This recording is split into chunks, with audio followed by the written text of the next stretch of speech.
Bonjour tout le monde. Alors, dans la vidéo, je vais vous montrer les techniques de base pour travailler votre pièce d'argile. Donc, la première étape, c'est de travailler la terre ou la battre pour enlever toutes les bulles d'air qui pourraient être prises à l'intérieur.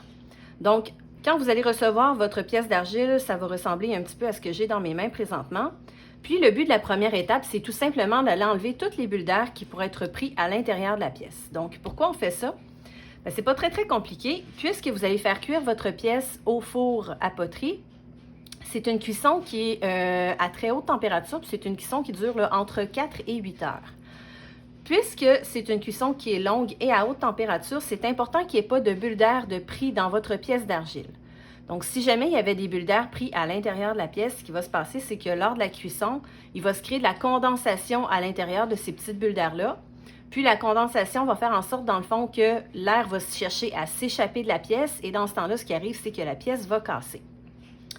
Fait que la première étape, c'est tout simplement d'aller taper sur votre pièce d'argile pour enlever toutes les bulles d'air qui sont à l'intérieur.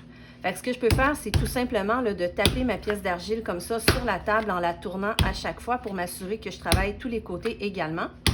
Puis vous voyez, je n'ai pas besoin de taper très fort. Là. Le but, c'est juste d'aller écraser l'argile comme il faut, de la compacter pour m'assurer qu'il n'y a plus de bulles d'air à l'intérieur. Je peux le faire avec mes mains comme ça. Fait que je vais tout simplement là, travailler ma pièce d'argile comme ça. Environ, là, je vous dirais 2-3 minutes. Là, les petites bulles d'air qu'il y avait à l'intérieur de votre pièce vont toutes être parties.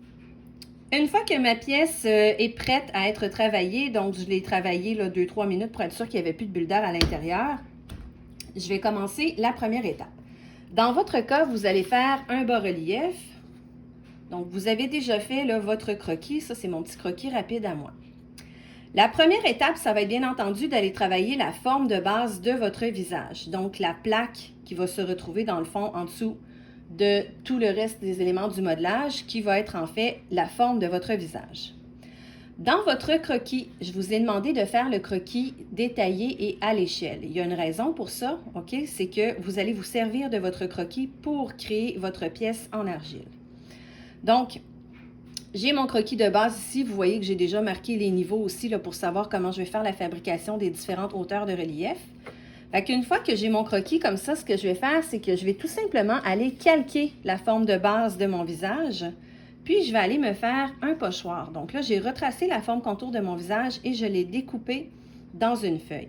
Je vais me servir de ce pochoir-là, de cette forme-là, pour aller créer la forme de base. Quand vous allez travailler votre pièce, vous allez avoir une plaque de coroplaste comme celle-ci. OK, je vous demande de travailler sur la plaque de coroplaste. Ce n'est pas nécessairement pour ne pas salir les tables. C'est surtout pour que votre pièce d'argile ne colle pas sur la table. Donc, les tables qu'on a en classe sont en mélamine. De l'argile, c'est de la terre humide. Donc, si vous travaillez longtemps votre pièce directement sur la table, ce qui va se passer, c'est qu'à la longue, la pièce d'argile va coller sur la table. Et si jamais, pas si jamais, vous allez avoir à la décoller, à la ranger à la fin de la période. Donc, si la pièce reste collée sur la table, quand vous allez arriver pour la décoller, elle va se déformer. Vous allez briser tout ce que vous allez avoir fait comme travail. Donc là, j'ai ma pièce d'argile que j'ai déjà travaillée. J'ai enlevé toutes mes petites bulles d'air. Si jamais il y a des plis qui se forment, je peux tout simplement aller les écraser avec mes doigts comme ça.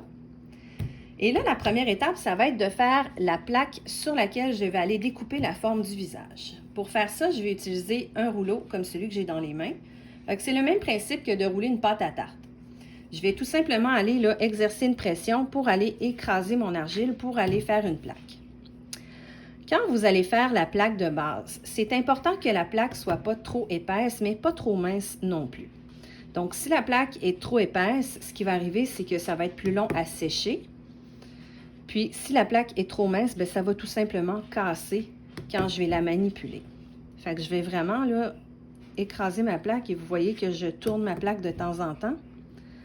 Là, moi, mon argile, c'est de l'argile que j'ai récupérée en classe, donc elle n'est pas super humide.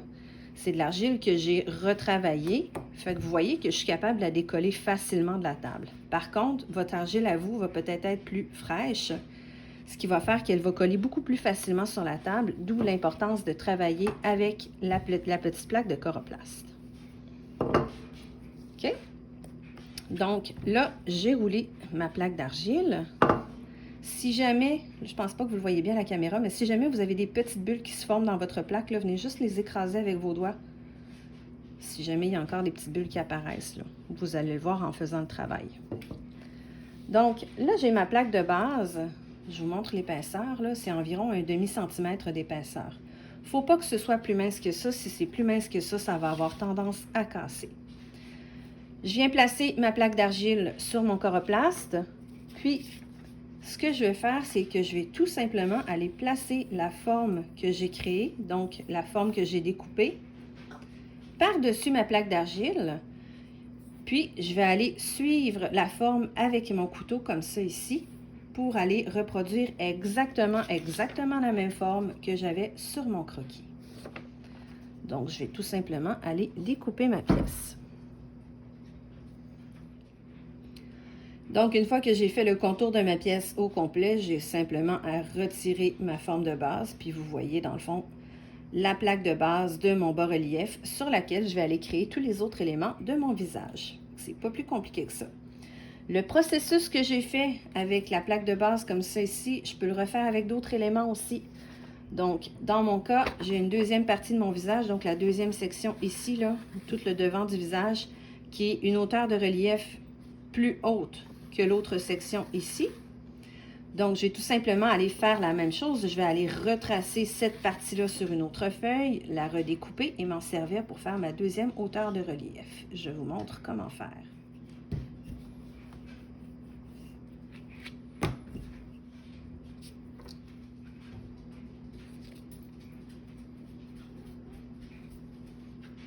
Donc, j'ai ma deuxième pièce ici qui va venir se placer par-dessus la base de mon visage comme ceci.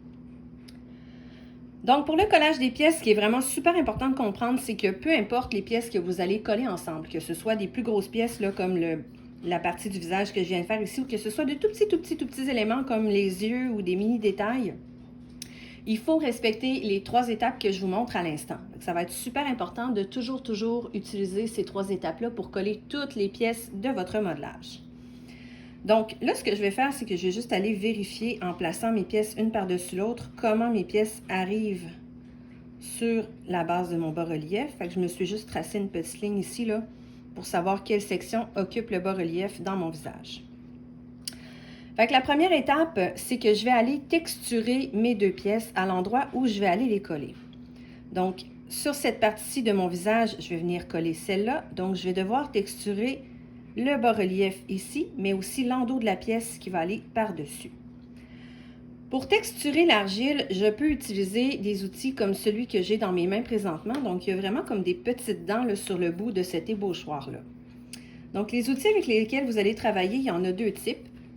Donc, il y a les outils comme ça, là, tout en bois, qu'on appelle un ébauchoir. Puis, il y a aussi les outils avec des pointes métalliques qui s'appellent une mirette. Vous allez aussi utiliser des couteaux pour la découpe des pièces, tout simplement. Donc, dans les ébauchoirs, vous avez différents types d'ébauchoirs. Il n'y a pas vraiment d'utilisation particulière pour ces outils-là. Vous prenez l'outil qui a l'air de faire la meilleure job pour ce que vous avez à faire. C'est pas plus compliqué que ça. Les petits outils avec des dents comme celui que j'ai dans mes mains servent justement à aller texturer les pièces pour faire le collage des pièces. Il y en a comme ça ici aussi. Ou vous pouvez carrément prendre le couteau pour aller créer la texture. Donc, je vais aller texturer ma première pièce. Fait que je vais tout simplement, là, vous voyez, graffiner la surface comme ça pour aller vraiment créer là, une texture partout sur le visage. Fait que je viens vraiment gratter pour graffiner la surface. Je vais aller faire la même chose à l'endos de l'autre pièce. Fait que je viens graffiner ma surface. Je vais le faire au couteau pour que vous voyez là. C'est sûr que le couteau va créer des rainures un peu plus profondes. Ça ne change pas grand-chose. Vous utilisez l'outil que vous préférez. Moi, généralement, j'aime mieux travailler avec le couteau parce que justement, je trouve que la texture est plus prononcée. Je vais aller créer des contrachures un peu partout sur ma pièce. Une fois que mes 2 pièces sont texturées, je vais pouvoir aller les coller une par-dessus l'autre. Par contre, il y a une autre étape de travail que je dois faire. Maintenant que mes 2 pièces sont texturées, la texture, ce qu'elle va faire dans le fond, c'est qu'au lieu d'avoir 2 pièces lisses que je vais coller ensemble, bien, je vais avoir 2 pièces texturées. Le fait que l'argile des 2 pièces soit texturée va faire en sorte que l'argile de mes 2 pièces, quand je vais les coller ensemble, va se mélanger. Ça va faire en sorte que mes 2 pièces vont être beaucoup plus solides. Fait que là, ma texture est réalisée sur mes 2 pièces. L'étape suivante, c'est d'aller prendre ce qu'on appelle de la barbotine. Fait que la barbotine, c'est tout simplement la colle qu'on va utiliser pour coller nos pièces ensemble. C'est de l'argile qui a été, dans le fond, trempée dans l'eau, puis ça fait une espèce de bouette. Vous pouvez la prendre avec vos mains, vous pouvez la prendre avec un pinceau, ça ne change pas grand-chose. Et là, je vais aller appliquer ma barbotine sur ma pièce. Donc là, j'ai premièrement de la texture qui va faire en sorte que l'argile de mes deux pièces va se mélanger plus facilement. Puis, deuxièmement, ma colle, ma barbotine, qui va aider les deux pièces à adhérer l'une à l'autre. Fait que je viens placer ma barbotine partout sur ma pièce. Donc, une fois que la texture et la barbotine sont faites sur les deux pièces, là, je peux venir placer mes pièces une par-dessus l'autre. Je m'assure que tout est correct. Puis là, je vais aller appliquer une petite pression pour m'assurer que la texture et la barbotine qu'il y a entre les deux pièces va vraiment se mélanger ensemble. Je ne pèse pas trop fort, bien entendu. Je ne veux pas écraser ma pièce, mais je veux quand même qu'il n'y ait pas de bulle d'air qui se crée en dessous. Fait que je vais peser un petit peu là, pour tout simplement enlever les petites bulles qui pourraient être prises à l'intérieur. Donc ça, c'est mes deux premières étapes là, pour aller coller des pièces ensemble. La troisième étape, la plus importante, c'est d'aller dans le fond mélanger l'argile des deux pièces ensemble afin de vous assurer que le joint qui s'est créé entre les deux pièces, fait que vous voyez ici, là, on voit encore dans le fond là, la séparation entre mes deux pièces. Et ça doit complètement disparaître. Fait que je ne dois plus le voir, je dois avoir l'impression que ça a été fait en une pièce. Donc, ce que je vais faire, c'est que soit avec mes mains ou avec des outils, je vais carrément aller écraser l'argile ici pour aller cacher là, faire disparaître le joint entre les deux pièces et aller vraiment mélanger l'argile. Fait que je viens vraiment là tout écraser, tout mélanger pour qu'on ait l'impression que tout ça a été fait en une seule et même pièce. Une fois que j'ai fini de coller mes deux pièces ensemble, que j'ai fait le tour au complet, vous voyez dans le fond, là, le joint qu'il y avait entre les deux pièces est complètement disparu. Il n'y en a plus du tout, du tout, du tout. Ça, c'est vraiment super important d'aller mélanger l'argile de vos deux pièces. Donc, tous les morceaux que vous allez coller sur votre bas-relief, il faut respecter ces trois étapes-là. Premièrement, texturer les pièces. Deuxièmement, la barbotine. Et troisièmement, mélanger l'argile des deux pièces ensemble pour n'en faire qu'une seule.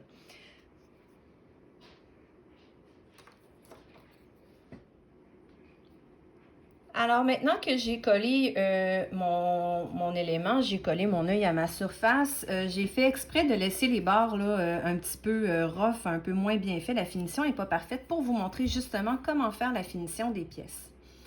Quand vous allez travailler, l'idéal, c'est d'avoir un bol d'eau près de vous. L'eau va vous aider à lisser l'argile.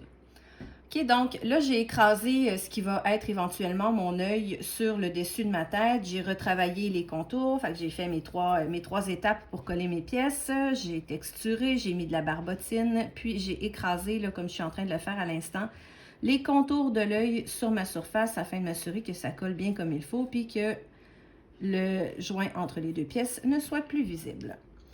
Là, la finition n'est pas extraordinaire. Le côté est un peu croche, c'est pas très très beau.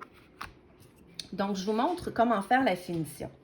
Là, moi, j'ai seulement fait une partie là, sur le dessus de ma tête, c'est-à-dire l'œil de mon personnage, mais c'est le même principe pour toutes les pièces. Idéalement, normalement, la finition, vous allez la faire à la toute fin, c'est-à-dire quand tous les morceaux de votre pièce vont être collés. Donc, je vais prendre mon outil, puis je vais aller le tremper dans l'eau pour tout simplement aller le repasser sur le contour de ma pièce comme ça. Fait qu'en faisant ça, dans le fond, je viens tout lisser l'argile, puis ça me permet vraiment d'aller faire une plus belle finition. Je vais essayer de me pencher un petit peu pour que vous voyez comme ça. Fait que je viens vraiment le repasser sur le contour. Donc, l'argile va, dans le fond, tout se lisser avec l'eau que je viens appliquer sur les côtés. Donc ça me permet, dans le fond, d'aller rendre ma surface beaucoup plus belle. C'est important que la surface soit belle pour la finition parce que c'est ce qui va vous aider à peindre à la fin du projet. Okay? Donc, si les surfaces ne sont pas bien travaillées, si la finition n'est pas belle, vous allez avoir plus de difficultés pour la peinture. Donc, j'ai passé un premier coup avec mon outil et de l'eau. Et là, je vais aller faire vraiment la finition. Je vais prendre un pinceau que je viens tremper dans l'eau et je vais aller repasser sur les côtés de ma pièce. Donc, en passant avec mon outil, là, ça laisse des petits dépôts d'argile. Il y a comme des petits morceaux d'argile qui restent accrochés là, à la surface, puis c'est pas super beau. Donc, en passant avec mon pinceau et de l'eau, les poils du pinceau vont ramasser là, tous ces petits résidus d'argile-là qui restent et ça va me faire une finition absolument parfaite. Je viens vraiment récupérer tout ce qui reste et ma surface va être très, très lisse. Fait que je viens repasser avec mon pinceau et de l'eau comme ça. Et là, vous voyez que la surface, regardez, devient parfaitement lisse. Je peux aller faire la même chose si je veux sur le côté de ma pièce comme ça ici, sur le dessus de mon œil. Fait que ma pièce va devenir super, super belle.